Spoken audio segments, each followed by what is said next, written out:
This morning, I woke up and just stayed there for a moment. Not because I was tired, not because I had nowhere to go.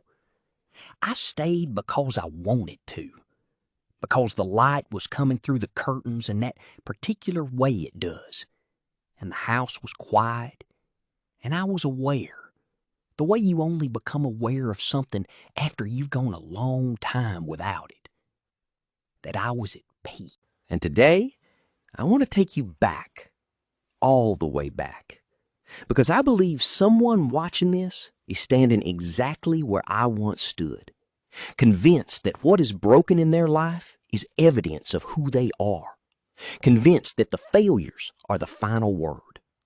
They are not. Stay with me. To understand what happened in my marriages, you first have to understand who I was long before them. I am the first child of 6. And if you know anything about what it means to be the firstborn in a family, you know it is less a position and more a vocation. You are the example, the standard, the one who is watched. And I carried that weight, quietly, obediently, the way you carry something heavy when you've been told it is an honor to carry it. But something that didn't fit neatly into the role I'd been assigned. I was eccentric. There is no softer word for it, and I've stopped looking for one. The way I think, the way I speak, the way I move through a room, it has always been particular, original, mine. Even as a boy, I expressed myself in ways that made people pause. I will not speak unkindly about the woman I first married. She was not a villain. She was simply not designed for me. But there was a pattern. Quiet at first, the way these things always are, where the particular parts of me, the eccentric parts, the parts that made me me, would surface, and I would watch her face change. A reservation would settle over, a careful distance, as if the version of me that had just walked into the room was not the version she had agreed to. So I learned to edit myself. I learned which parts of my personality were welcome and which ones needed to stay behind a closed door. I learned to speak differently in certain rooms, to laugh less freely, to have opinions with footnotes and apologies attached to them. I told myself this was maturity, compromise, growth. What it actually was disappearance. And a man who is disappearing inside his own marriage is not a husband. He is a hostage who has learned to be grateful for the sale. When it ended, I was devastated. But beneath the devastation, and I would not admit this for years, there was something that felt dangerously close to relief. I could breathe again. I just didn't yet understand what that breath was trying to tell me. The second time, I thought I had found the opposite. She was bold, expressive. She didn't flinch when the eccentric parts of me showed up. She matched them. Every episode of my self-expression became a competition between us, a contest, each of us trying to outdo the other, to be more original, more vivid, more loudly themselves. It sounds exciting, and for a season, it was. But two people who were both performing their uniqueness at full volume are not building a home. They are staging a show, and shows eventually close. We were always moving in different directions, not because we didn't care for each other, but because we were never truly moving together. Our energies collided more than they combined. Our strengths complement each other rather than compete. When that marriage ended, the grief was different, quieter, more philosophical. Because by then, I was old enough to stop asking what went wrong and start asking a harder, more honest question. What was I looking for that I hadn't yet learned to find in myself? That question That single, uncomfortable question was the beginning of everything that came after. There is a season that nobody talks about honestly. The season between your last ending and your next beginning. It is not dramatic. There are no villains left to blame, no crisis to manage.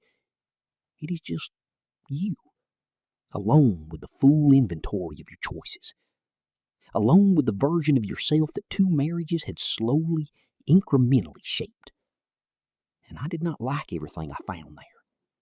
I found a man who had spent decades adjusting himself to be acceptable to other people, who had mistaken tolerance for love, who had confused a woman's endurance of him for a woman's celebration of him.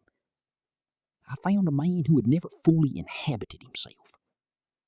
That valley was not punishment. I know that now. It was surgery. Necessary. Precise. The kind that has to happen before anything healthy can grow. I did not revamp in that valley. Revamping would have been rearranging the furniture, putting new curtains on the same broken walls. I restarted. And restarting meant something specific. I gave myself a new lens. I stopped looking at my life as a series of failures to explain and started looking at it as a curriculum I hadn't yet finished. Every ending had been teaching me something. I'd just been too busy grieving to take the lesson. I want to say something that I believe with every year I've lived. Your peculiarity is not an accident. The thing about you that makes people pause, that makes certain rooms uncomfortable, that has been misread as arrogance or strangeness or too muchness, that thing is not a flaw in the design. It is the design. God, in His infinite and unapologetic creativity, has never made a copy. Every person who has ever drawn breath has been an original expression of something He wanted said in the world. And no one else, not one person across all of human history, can express God in the exact way that you can. When I finally understood this, not as a comforting idea, but as a structural truth, everything changed. My eccentricity stopped being something I owed people an apology for. It became the thing I owed the world a full expression of. And here is the miracle of that shift.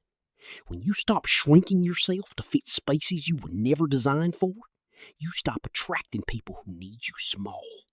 You start attracting people who need you whole. Your uniqueness is not what drove love away. It was what was protecting you until the right love arrived. I will not tell you that my current marriage is without its difficulties. We are 2 people with long histories and strong personalities and opinions about things that don't always align. But there is something in this relationship that was absent from everything that came before it. She sees me. Not the edited version, not the version with the footnotes and the apologies, not the performance. She sees the man who thinks in unusual ways and speaks in unusual rhythms and feels a room differently than other men do. And she does. Let me give you 5 things I know now that I wish someone had told me at 35. 1. Shrinking yourself is not a compromise. It is self-betrayal. Real love does not ask you to become less of yourself. It asks you to become more. 2. Not every ending is a failure. Some endings are graduations. The marriage that ends is not always the marriage that went wrong. Sometimes it is the marriage that has finished its purpose in your life. 3. Revamping is not the same as restarting. One changes your surface. The other changes your lens. Only one of them changes your life. 4. The right person will not be frightened by your fullness. If someone consistently needs you quieter, smaller, or less, they are not your person. They are your lesson. 5. God's design for your life is not canceled by your detours. The broken roads did not disqualify you. They qualified you. They made you the kind of person who can finally receive what was always meant for you. I want to speak now to someone specific. You are watching this and you have a story that looks, on paper, like evidence against you. Marriages that didn't last. Relationships that confirmed your worst fears about yourself. A history that you have been quietly ashamed of. And you have been telling yourself, perhaps for years, that the window has closed. That this is simply who you are and what your life is. I am 77 years old, and I am telling you, that is not discernment. That is exhaustion dressed as wisdom. You are not your failures. You are not the sum of what didn't last. You are not too eccentric, too particular, too much, too late. You are exactly, precisely, unapologetically who God designed. And there is still time to live like you believe that. Don't revamp. Restart. The difference will save your life. If any part of this story felt like it was written for you, it was. I'd love to know in the comments, where are you in your story right now? Are you in the valley? Are you restarting?